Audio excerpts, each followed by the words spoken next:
What happens to your body and mind when you push past 24 hours of survival in extreme conditions? Today, I'm finding out.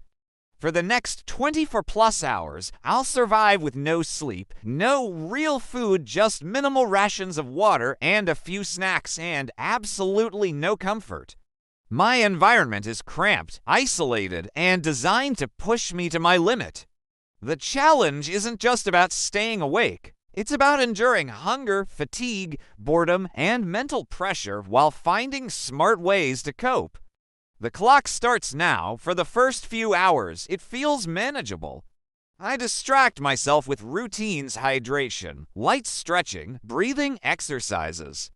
In any survival situation, keeping your mind occupied is just as important as keeping your body moving. A good tip here: break big challenges into micro goals. Don't think 24 hours. Think 1 hour at a time. By the 6-hour mark, the cravings kick in. Without proper meals, my energy dips fast. This is why, in real survival scenarios, high-energy snacks like nuts, dried fruit, or even small amounts of chocolate are essential. They give your body quick fuel without weighing you down. 12 hours in, the fatigue is overwhelming.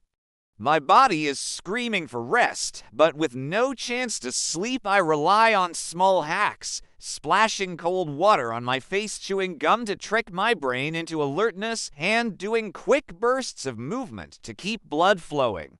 These tricks can help during long-haul travel, late-night work, or emergency situations when sleep just isn't an option. By hour 18, my mind starts playing tricks. I hear things that aren't there. Hallucinations and paranoia are common in extended sleep deprivation. The best way to handle it: stay focused on something repetitive, counting breaths, journaling, even talking out loud. Giving your mind a rhythm keeps the fear at bay. The last few hours are brutal. My muscles ache, my thoughts blur, and every second drags. But this is where mindset matters most. Instead of thinking I can't take it anymore, I reframe it as just make it to the next checkpoint. Survival is often a mental game you win by refusing to quit. Finally, after more than 24 exhausting hours, I've made it. What did I learn? First, sleep is more critical to survival than most of us realize. Even more than food, lack of sleep breaks you down fast. Second, hydration is non-negotiable. Without water, you won't last long, period. And third, your mind is your strongest weapon. If you can control your thoughts, you can push your limits further than you ever imagined. So, if you ever find yourself stuck in a long-haul flight, an all-night road trip, or even an unexpected survival situation, remember these lessons. Hydrate, snack smart, move often, and break time into smaller wins. That's how you outlast the long haul. I survived 24 plus hours of discomfort, hunger, and no sleep. Would you? Drop your survival challenge ideas in the comments. I might just take one on next. And if you found this journey inspiring or learned something new, hit that like button, subscribe for more extreme challenges, and join me as we keep chasing the unknown. You wake up and it's time to start your day. But here's the catch: you can't sleep. Not for the next 24 hours or more. And not only that, you also can't eat anything. You can only drink water, your bed is gone, and so is any chair or couch.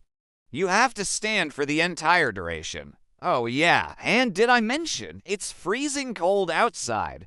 Welcome to the impossible challenge. Now, I'm not gonna lie. This was one of the hardest things I've ever done, even though it's all for a good cause, so let's jump in. First, the difficult part is not sleeping. The first 6 hours went by pretty fast.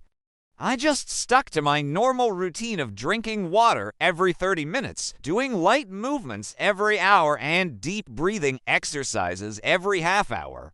Then the hunger started to kick in. That's the easy part, not eating. My energy levels dropped significantly, and that's when I realized that in real survival, you need to quickly eat high-calorie foods like nuts or chocolate to keep your energy up.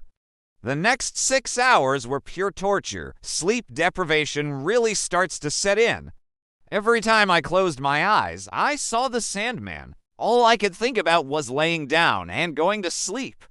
Some people might call this the dark night of the soul. To fight through this, I splashed cold water on my face, chewed gum, and did 2-minute bursts of exercise every 30 minutes. At around 18 hours, the hallucinations started. This is also known as the witching hour. Paranoia started to set in, and I began to feel like giving up. But then I thought about all the people who believed in me, and I knew I couldn't let them down. I started talking to myself.